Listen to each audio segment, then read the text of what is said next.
masuk ke dalam pikiran bawah sadar kita, mengizinkan apa-apa yang mereka katakan, apa-apa yang mereka sampaikan itu masuk ke dalam pikiran bawah sadar kita dan menjadi sebuah belief atau keyakinan diri kita. Ada sesuatu yang berbeda di luaran sana. Ternyata keyakinan kita belum tentu benar. Ada keyakinan-keyakinan yang lain oleh pihak lain yang ternyata ini dijadikan sebuah sudut pandang.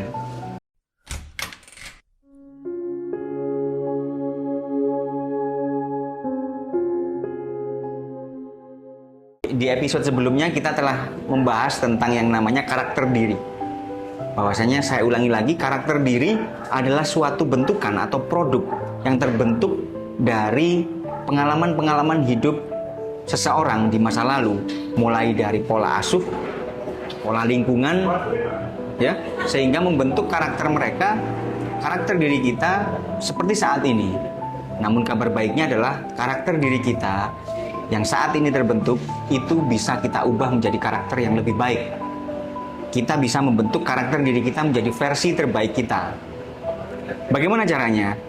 Tentu tidaklah mudah. Caranya tentu tidaklah mudah.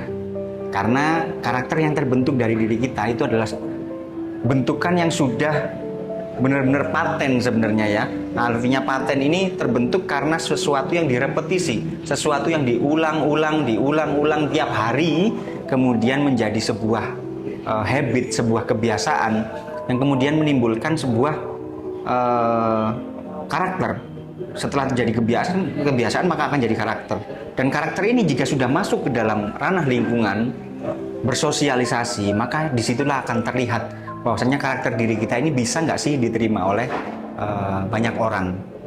Pada saat karakter diri kita yang tidak bisa diterima oleh banyak orang, tidak bisa diterima oleh pasangan, maka jelas-jelas masa depan kita akan terdampak. Masa depan kita akan merasa kita sulit untuk bisa bergaul dengan orang lain. Kita sulit untuk bisa diterima dengan orang lain. Maka dari itu penting sekali untuk bisa kita mengerti siapa diri kita sejatinya. Siapa diri kita versi terbaik kita. Supaya kita bisa jadi sosok yang bisa diterima oleh masyarakat, bisa memberikan manfaat yang lebih banyak kepada masyarakat, dan bisa memberikan versi terbaik kita terutama pada diri kita sendiri. Dari sini kita bisa tahu bahwasanya karakter diri ini ternyata bisa dibentuk. Ya. Yang pertama adalah dari sisi lingkungan. Dari sisi lingkungan kita harus bisa memilih lingkungan mana yang bisa membuat karakter kita lebih baik. Contoh, pada saat kita berkumpul dengan lingkungan yang suka bicarakan orang lain, suka bergibah, dengan kita berkumpul dengan orang yang suka membicarakan tentang uang, tentang peluang usaha, maka jelas-jelas di sini karakter kita akan berbeda. 3 bulan saja kita coba untuk bergaul dengan orang-orang yang hidupnya setiap hari hanya suka membicarakan orang lain, membicarakan sesuatu keburukan orang lain, maka lambat laun kita juga akan terdampak menjadi karakter seperti mereka. Merasa tidak nyaman jika tidak membicarakan keburukan orang lain. Nah, berbeda dengan karakter yang tadi. Lingkungan yang satunya adalah lingkungan yang suka membicarakan tentang uang. Lingkungan yang suka membicarakan tentang peluang bisnis, peluang usaha. Sehingga dari situ setiap hari yang dibahas adalah hanya peluang untuk bisa mendapatkan sebuah pendapatan atau usaha yang bisa menghasilkan pendapatan ya, uang ya. Maka 3 bulan saja kita berkumpul dengan orang-orang yang seperti ini, maka tidak akan sia-sia. Pikiran kita akan punya banyak keilmuan bagaimana cara mendapatkan uang, bagaimana cara melihat sebuah masalah menjadi peluang, bagaimana cara meningkatkan skill untuk bisa mendapatkan uang. Di situ kita akan banyak sekali mendapatkan ilmu. Ya, dari sini pintu lingkungan tadi, pintu masuk dari lingkungan tadi sudah bisa saya jelaskan. Nah, kemudian adalah dari sosok figur otoritas. Figur otoritas ini adalah sebuah figur yang notabene kita mempercayai dirinya untuk bisa masuk ke dalam pikiran bawah sadar kita, mengizinkan apa-apa yang mereka katakan, apa-apa yang mereka sampaikan itu masuk ke dalam pikiran bawah sadar kita dan menjadi sebuah belief atau keyakinan diri kita. Contoh, yang namanya figur otoritas itu yang paling kuat adalah orang tua. Orang tua adalah figur otoritas paling utama karena sejak lahir kita memang dibesarkan oleh orang tua sebelum kita sekolah ya. Jadi dari sini ini disebut figur otoritas. Figur otoritas inilah atau orang tua inilah yang membentuk karakter diri kita menjadi bagaimana kita akan menjadi orang yang pemalu, bagaimana kita menjadi orang yang penakut, ya. Bagaimana kita menjadi orang yang pemberani atau orang yang pede, ya, percaya diri. Nah, ini adalah pondasi utamanya adalah dari figur otoritas orang tua ternyata. Karena banyak sekali di luar sana mereka tidak sadar kalau nasihat-nasihat yang mereka berikan, orang tua berikan kepada anak, itu ternyata berdampak kepada keyakinan anak yang berdampak kepada keyakinan anak-anak yang mereka asuh. Banyak orang yang tidak sadar seperti itu. Contoh, pada saat orang tua ingin anaknya taat gitu ya, kadang mereka secara tidak sadar menakut-nakuti malahan. Menakut-nakuti sosok anak ini dengan cara yang mereka tidak menyadarinya bahwasanya cara tersebut memberikan dampak menjadikan anaknya ini penakut. Contoh saja pada saat anak belum mau tidur gitu ya, kemudian lampu dimatikan. Pada saat lampu dimatikan orang tua bicara kepada anaknya, awas ada hantu, kalau nggak tidur nanti sama hantunya ditakut-takutin gitu. Akhirnya anak menjadi takut. Takut gelap, takut kegelapan, awas di situ gelap, jangan ke situ ada hantu.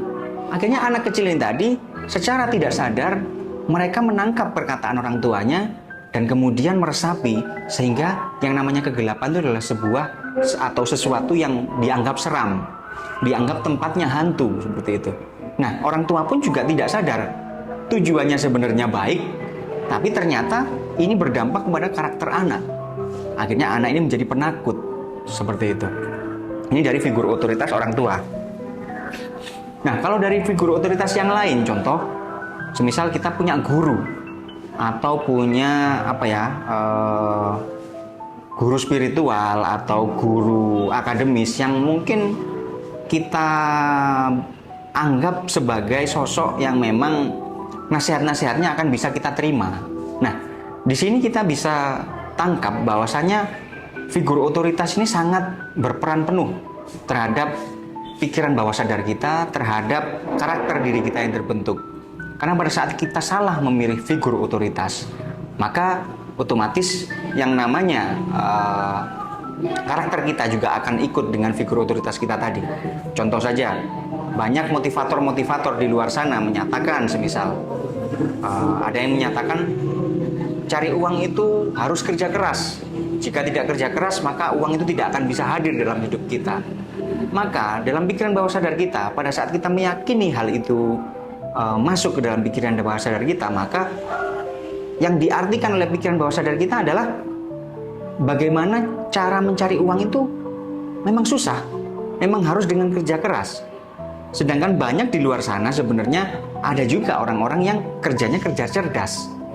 Tidak perlu banting tulang, tidak perlu kerja keras, namun bisa menghasilkan sesuatu yang banyak atau berlimpah seperti itu. Nah, inilah yang dinamakan dengan pentingnya sebuah kesadaran bahwasanya apa yang ternyata kita yakini, ternyata di luaran sana ada sudut pandang yang lain, ada sesuatu yang berbeda di luaran sana. Ternyata keyakinan kita belum tentu benar.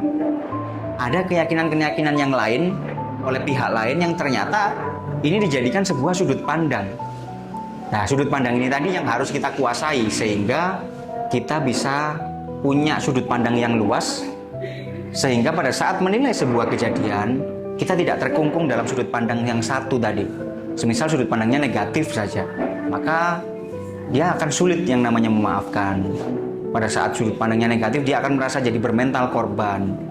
Bukan mengambil hikmah dari sebuah kejadian, maka dia akan terkungkung dari yang namanya bermental korban tadi. Merasa didolimi, merasa jadi korban, sehingga dia hanya bisa menyalahkan orang lain. Baik, dari apa yang saya sampaikan tadi, kesimpulannya sebenarnya adalah ada kabar baik. Kabar baiknya apa? Kabar baiknya adalah ternyata karakter yang telah terbentuk pada diri kita saat ini itu masih bisa kita perbaiki jika kita sadar, ya. Jika kita menyadari sesuatu ini yang terjadi atau karakter diri kita ini hanyalah ternyata sebuah bentukan dari masa lalu yang ternyata pada saat kita ingin mengubah karakter tersebut masih punya kesempatan, masih punya peluang dengan cara kita mengubah lingkungan, ya kan? Kemudian memilih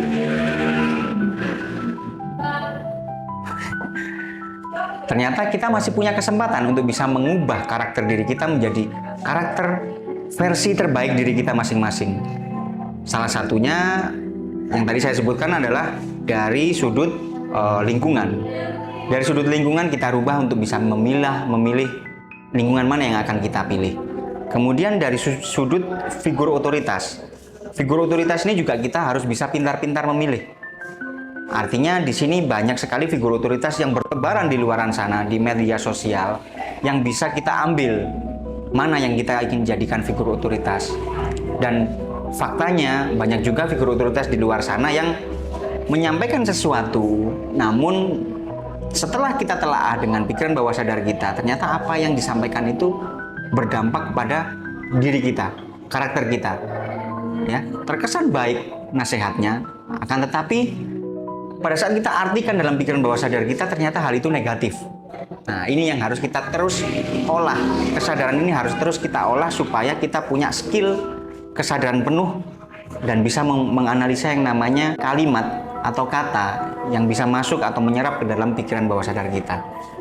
Jadi, tetap semangat teman-teman, tetap berpositif thinking bahwasanya karakter kita ini bisa kita bentuk dengan cara yang baik. Karakter kita ini bisa kita ubah menjadi karakter diri kita dari versi yang terbaik. Jadi jangan putus asa ya teman-teman. Tetap terus belajar, berkesadaran, dan intinya tetap semangat.